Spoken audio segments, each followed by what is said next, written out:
And welcome to another episode of the Dave LewAllen podcast. We cover sports stories, newsmakers, and difference makers in our community and throughout the state of Michigan.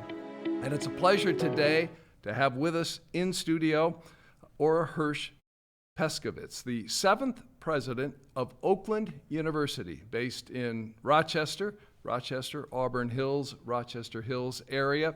We're thrilled to have Dr. Pescovitz with us today to talk about Oakland University, the opportunities, the challenges of running a major educational institution today.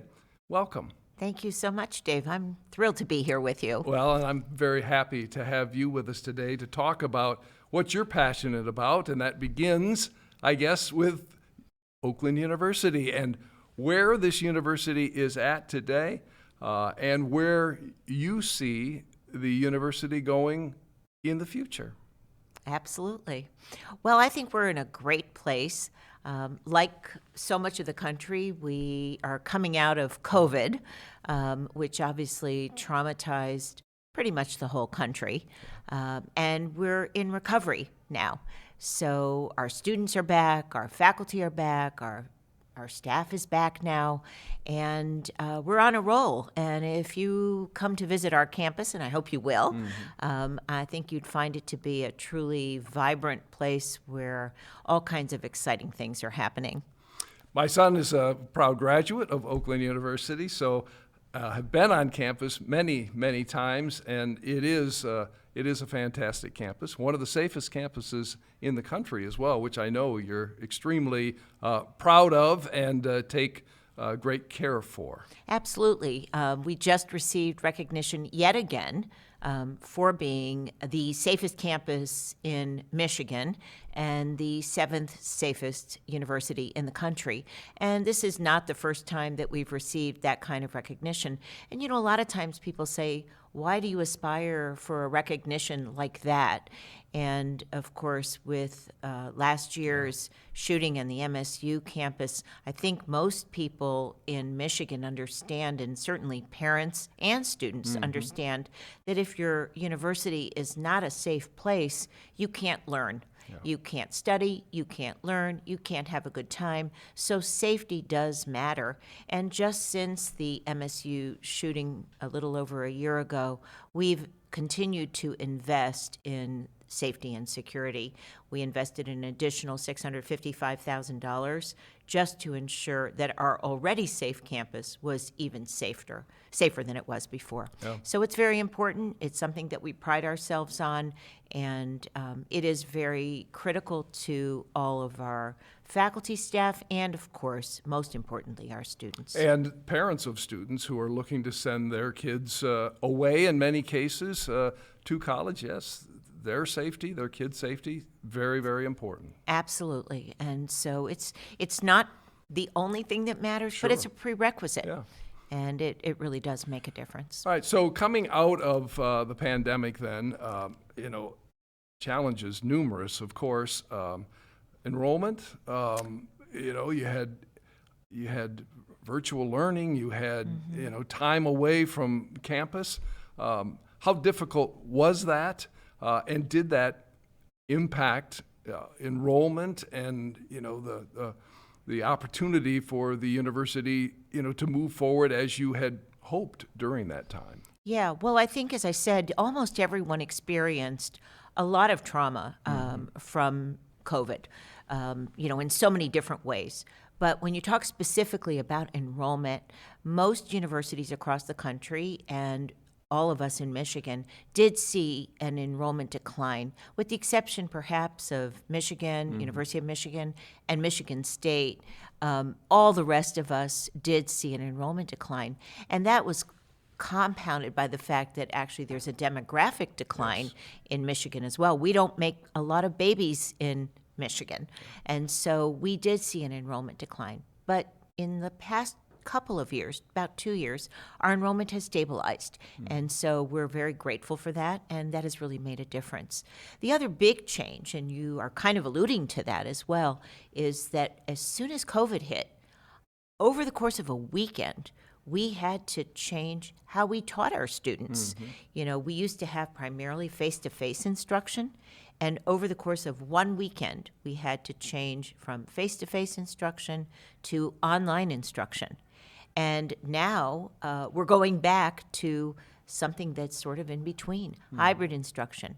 And we're still trying to figure out how much education should take place face-to-face, how much should be online, and how much should be hybrid.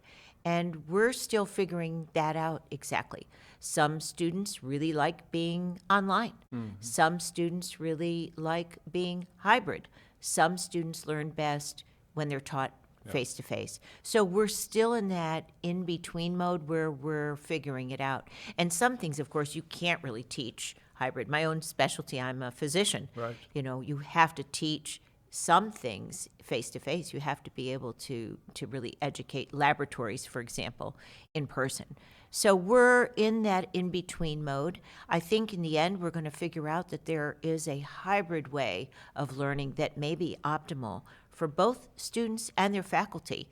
But I think it's going to take 3 or 4 more years till we completely sort that out. Yeah. Well, in universities, you've got large infrastructure as well because you are historically face-to-face with your students fully, and you need that infrastructure in order to do that. But yes, adapting is part of life as well. Yeah, one of the things that makes Oakland unique among many universities is that our class sizes are very small, and our students are typically taught by their professors and not by TAs or graduate students. So that is actually a very attractive reason for students to come to Oakland. And so it is an advantage over being taught online, because when they are taught directly by an experienced faculty member in person, it has a huge advantage. And students, especially undergraduate students, tend, in my opinion, to learn best that way. And so I do encourage students to come and be taught in the classroom by a very experienced faculty member who takes a direct interest in their students. Similarly, I encourage students to live on campus so that they can have that full and complete and comprehensive college experience of what it means to be really a college student. Because of Oakland University's location within Metro Detroit, historically there have been commuters, and I'm sure there still are commuters, but you've worked, right, to have that vibrant on-campus experience as well. How does that look today? We're still mostly a commuter campus, but as you know from your many years of living in metropolitan Detroit, we have nearly 1,500 spectacularly beautiful acres that we really work hard on sustainability to preserve.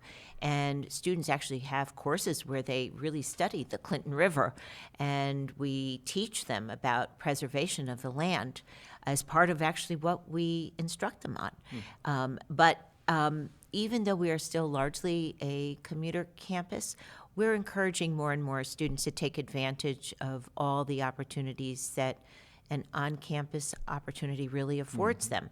The clubs, the many, many student clubs that we have, hundreds of clubs that students can take advantage of. I know that you have a great interest in athletics, for example, Dave. Yes. And I do too. I'm the chair of the Horizon League board, and I'm on the Division I NCAA board. And students that live on campus are much more likely to take advantage of those student clubs and athletics and performances and lectures and things like that that take place at night. And so we really encourage kids to take advantage of those things. You talked about enrollment and not making enough babies in this state. Clearly, that's an issue. We're graduating fewer students each year, so I would think the competition for students among Michigan's many colleges and universities is great. How How do you focus efforts in that regard, recruitment, if you will, of students? Yeah, it's a really excellent point. Well, first of all, we like to look at how we compare. You know, we're obviously collaborative with the other universities in the state. We're very proud of a number of ways that we rank. Recently, the Wall Street Journal, just this past fall, did some comparisons of universities across the country. And we're very proud of how Oakland University ranks nationally. We're ranked number 1 in Michigan among all the public universities for a number of different parameters. One is for social mobility. It's one of the most important statistics. You know, if you think about what is the product of a university, it's how our students perform. And we're ranked number 1 for the public universities for social mobility. We're also ranked, compared to our peer group, for the value of a higher education. This is really an important statistic, especially when today so many people are criticizing college. Yeah. And what is the value of higher education? We're ranked number 1 among our peer group for that. And we're ranked number 2, only after the University of Michigan in Ann Arbor, for the success and readiness of our students for careers. And so we compete quite effectively. We're also typically ranked either number 1 or number 2 for transfer students from community colleges.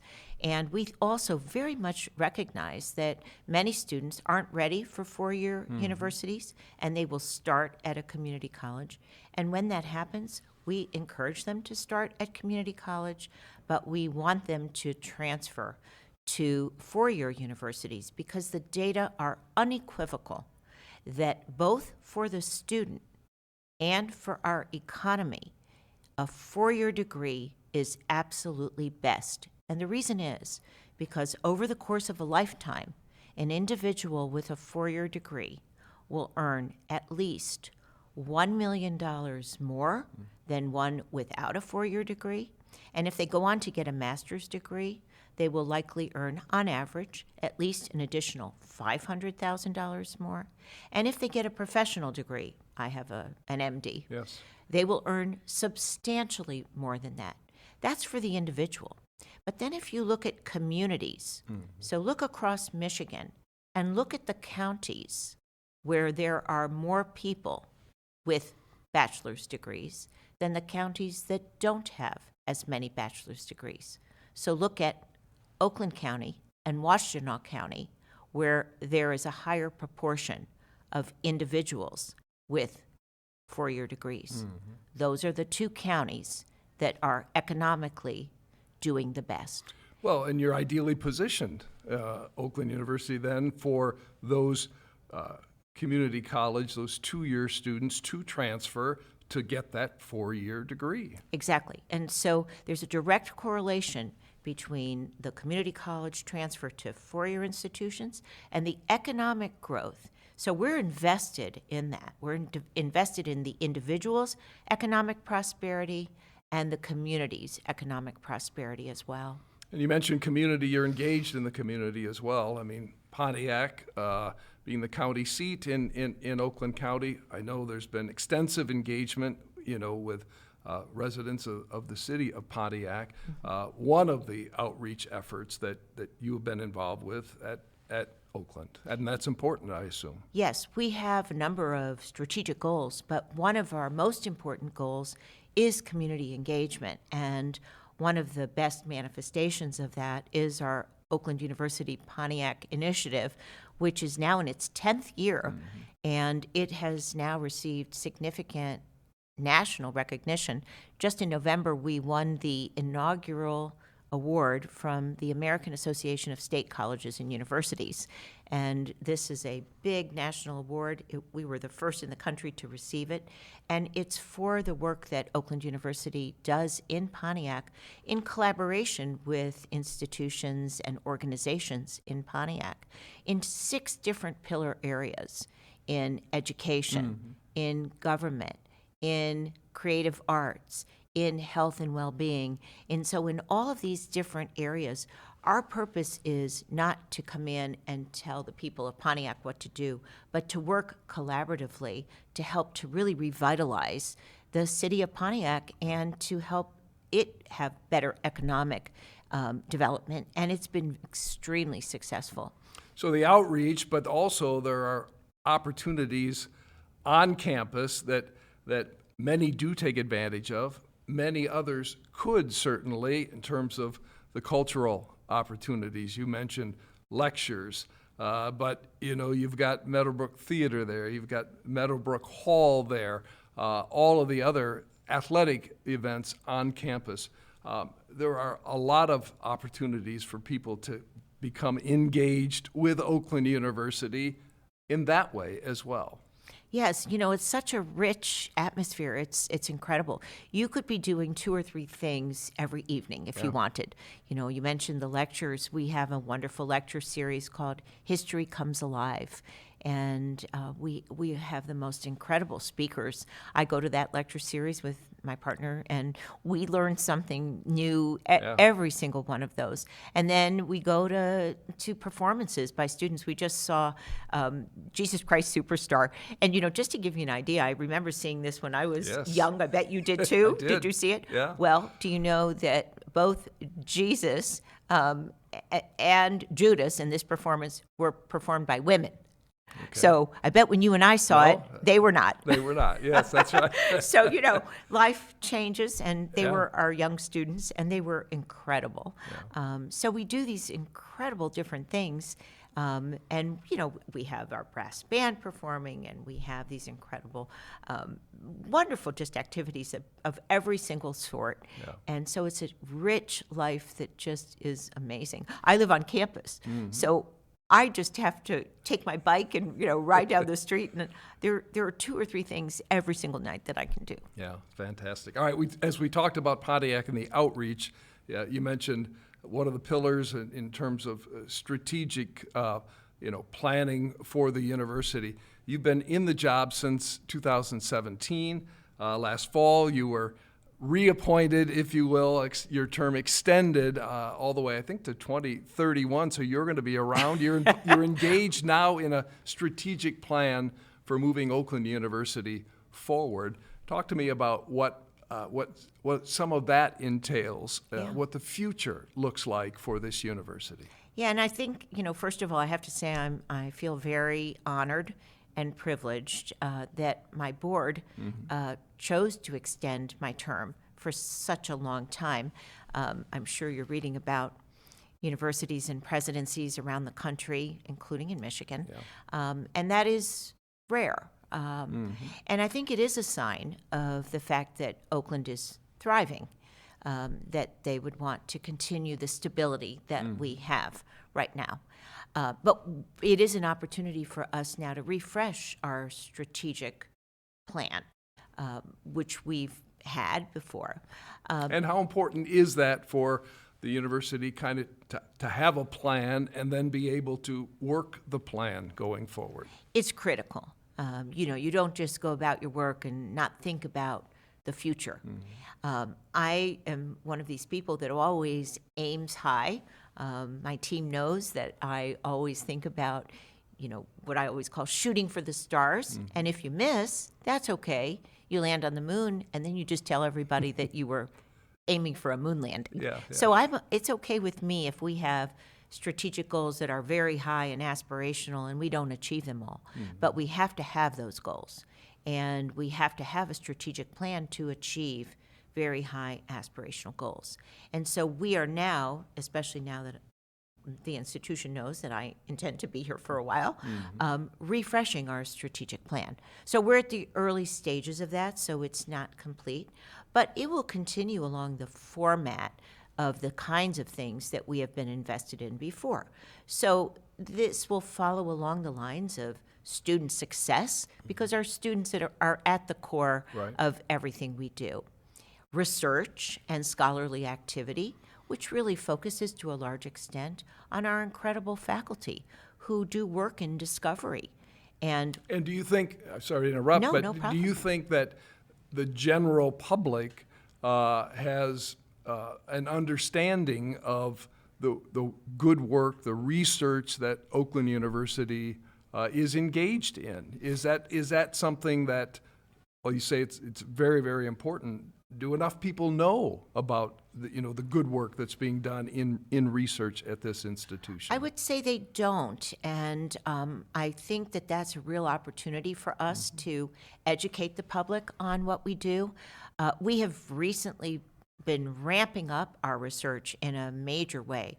We've always done some research, and in contrast to the institution that I used to be at, the University of Michigan, which does a lot of basic research, and my own research, which for many years I was a hardcore researcher, was oftentimes very fundamental and basic research.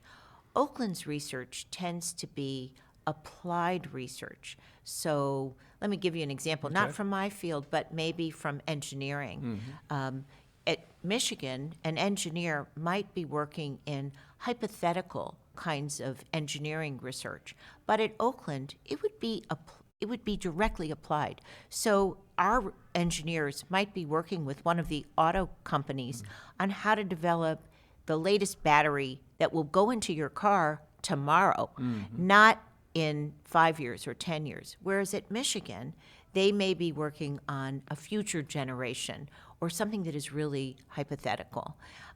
In my field, in medicine, for example, I might have been working on a molecular pathway that might be relevant to the cure of a cancer in 5 or 10 years, but somebody at Oakland might be working on how to help healthcare in a way that would change operational things that we do in healthcare today.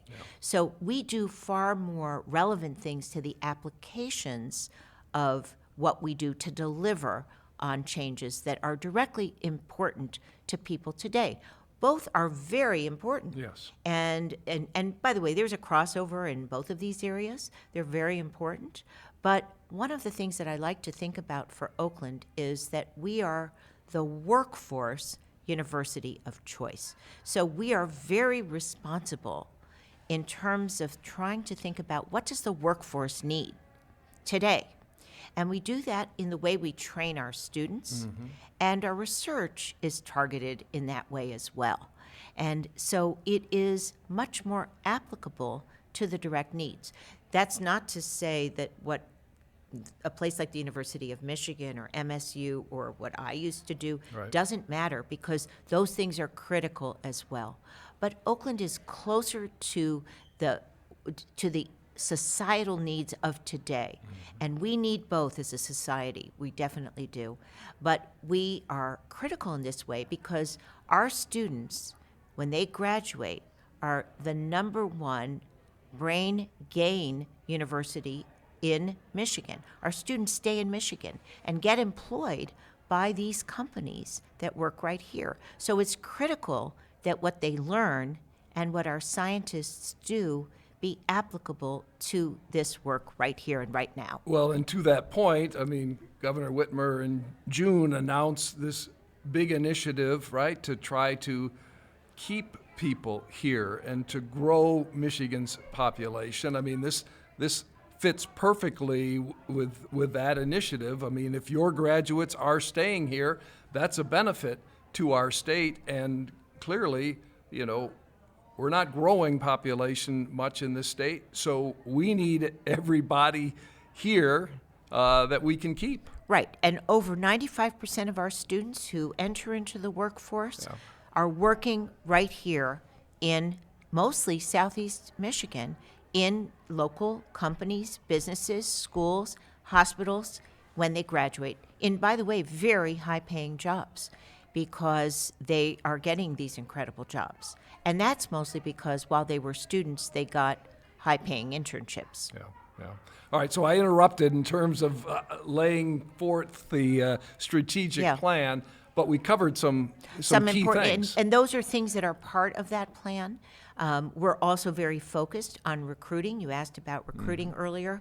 That's part of the strategic plan. So we want to recruit a wide spectrum of students, students from a diverse set of backgrounds, all kinds of backgrounds. And regardless of socioeconomic background, regardless of race and gender, and we want to recruit also very highly meritorious students who are going to go on and do incredible things and who will graduate and become the Nobel laureates of the future, the CEOs of companies of the future, who will change the future of America and our companies. And so we're working very hard to change the flavor of our companies and our country and our economy and our politics. Yeah. Well, and diversity, equity, inclusion is important, in business. It's certainly important on college campuses. There are some, who think maybe, we've gone too far in that regard, but that has been a pillar, something that you have supported. So from your perspective, tell me about that and what is happening at Oakland and why it's right for Oakland that this is emphasized. Yeah, so the very first thing I did when I came to Oakland was to take our senior vice president for student affairs, Glenn McIntosh, who you may know, I think you do know him, Dave, and ask him if he would take on an extra job for very little additional pay and also become our chief diversity officer. And he agreed. And the second thing I did was to add a focus on diversity, equity, and inclusion, which I thought was not emphasized sufficiently at Oakland. But as you've said, in the last 7 years, the country has really undergone a lot of criticism about DE&I efforts around college campuses around the country, and that is also true at Oakland as well.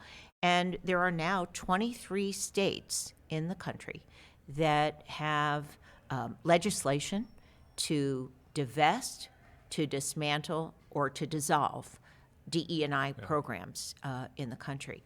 And I think that this is something that we, even at Oakland, and I've been very invested in this my entire career. My father was a very active member of the civil rights movement, and this has been critical to me personally since my early childhood when I sat on the steps of the Lincoln Memorial during Martin Luther King's I Have a Dream speech. But there has been enormous criticism from right-wing states, red states, about the DE&I efforts. But some of that has recently come from the left as well. And the reason is because there's a criticism that many of the DE&I offices in universities have gone too far and have actually caused polarization and have actually missed their original charge. And so they are not really diverse. They have lost the focus on equity, and instead of being inclusive, they have become exclusive. And I am very concerned about this because I am deeply committed to the original focus on diversity, which, by the way, includes all forms of diversity, including even diversity of thought and diversity of speech. Right. Which has also been, a target on campuses recently. Exactly, and we are deeply engaged in this at Oakland, also through our Center for Civic Engagement. So I'm deeply concerned about it. And so there is and in fact, many people have gone so far as to claim that DE&I offices are actually, and this is coming, that criticism came from the right, but there are very liberal people who are claiming that DE&I offices are actually the cause of anti-Semitism and Islamophobia because of how they have caused polarization, saying that if you are not anti-racist, you are racist. Right. If you are not powerless, you are the powerful that are causing the powerless to be disadvantaged. If you are not black, you are white, causing people who are black to be disadvantaged. If you are oppressed by oppressors, and you are causing this extreme polarization. As if we need more. Exactly.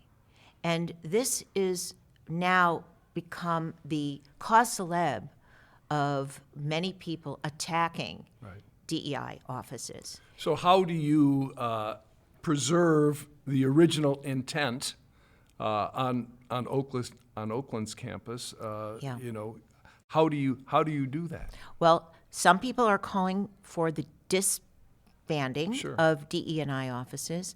I'm not one of those. Mm-hmm. I am saying, however, that we need to look carefully at what we do.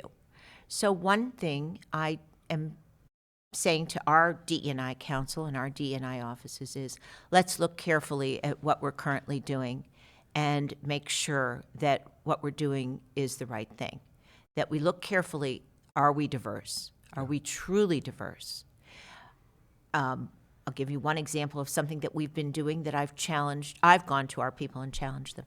We used to require a diversity statement for people in new jobs and ask them to sign a diversity statement when they came to show their commitment to diversity.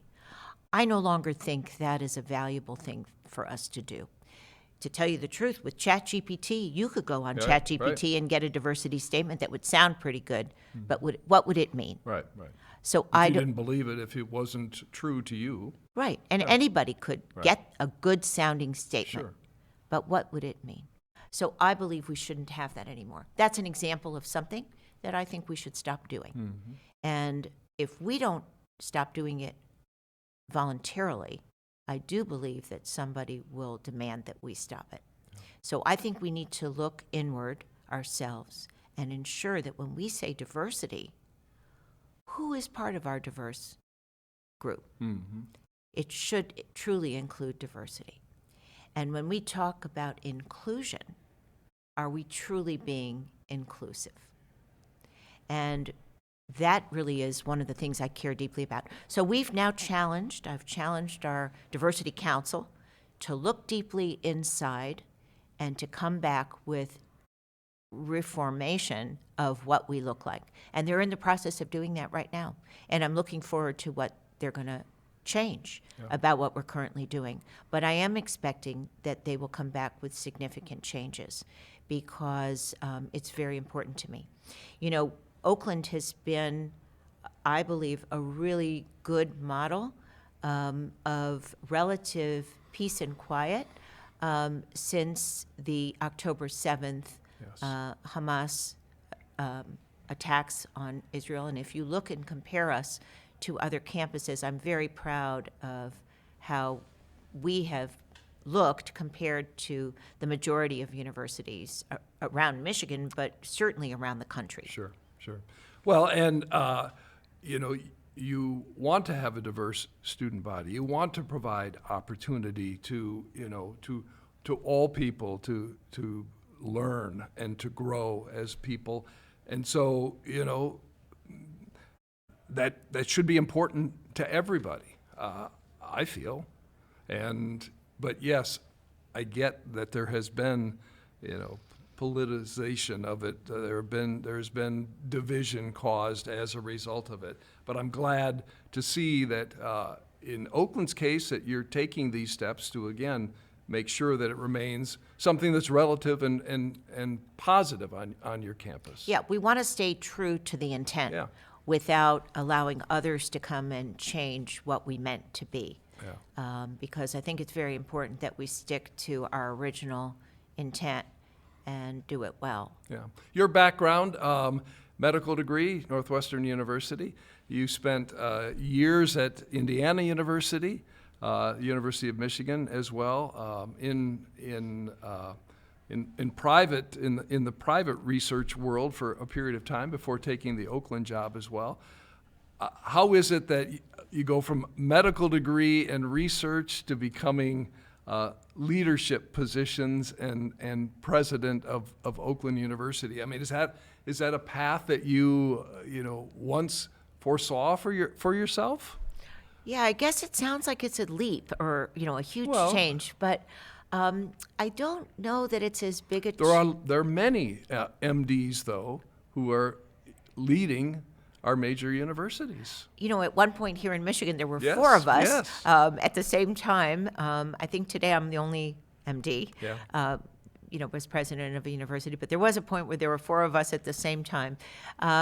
There are not that many nationally, but I think there was a point where I had done what I thought was almost every job in academic medicine, and I loved what I was doing. I loved being a health system. I love being a physician. I'm a pediatric endocrinologist, which is a fantastic field. So if there are any future doctors or doctors listening, I love my job.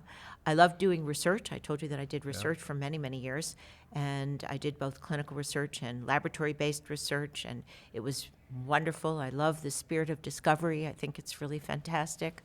And I ran 2 health systems. I was the CEO of a large children's hospital in Indianapolis, Riley Hospital for Children, which is the country's 6th largest children's hospital, an inner city children's hospital in Indianapolis, before I went to the University of Michigan, as you said, to be the CEO of the University of Michigan Health System, now called Michigan Medicine.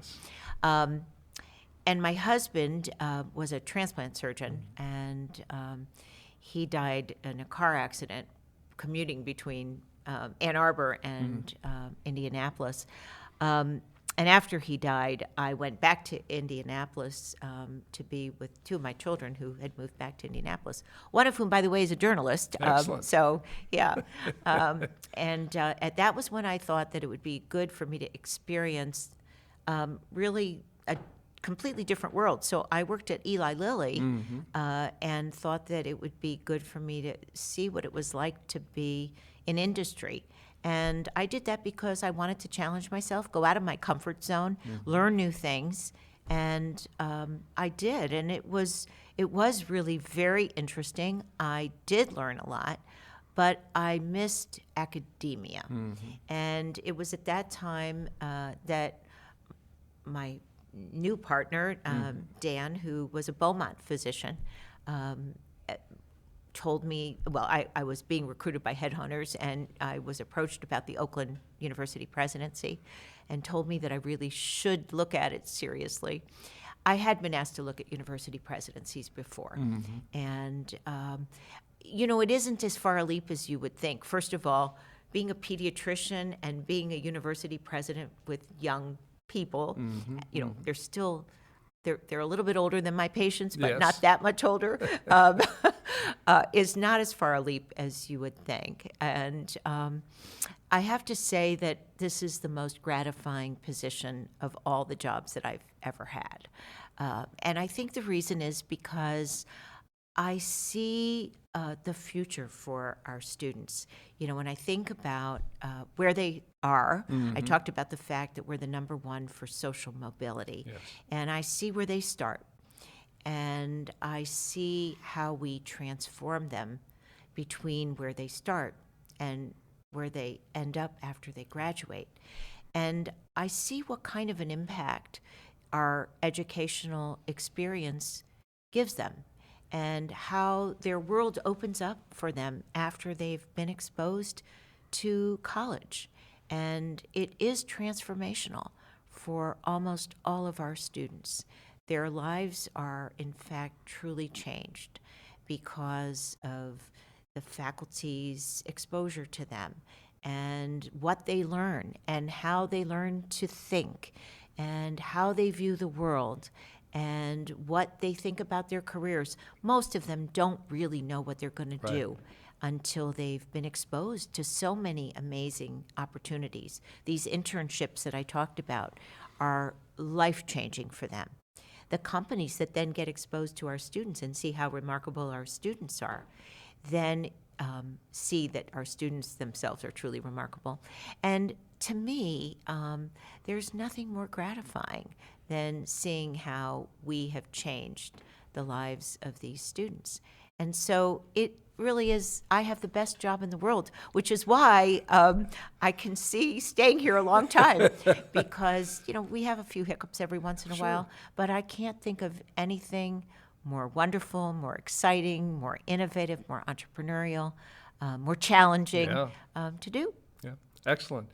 I think we can leave it there. This has been wonderful. We could go on and on. There's much more that we could discuss, maybe on a second visit. But thank you for the time today.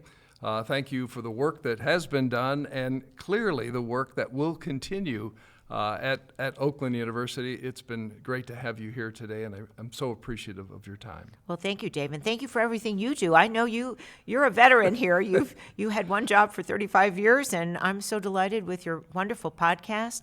It's really fantastic. I hope that you really share your brilliance with a wide audience. Wanted to stay connected and engaged, and this is one way of hopefully doing that, and you're helping, and so I'm appreciative of that. Continued success to you and to Oakland University. Thank you. Thank you so much.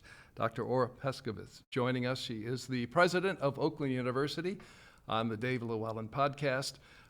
As always, we thank you for watching or listening on your favorite podcast platform, and stay safe, be kind. We'll see you next time.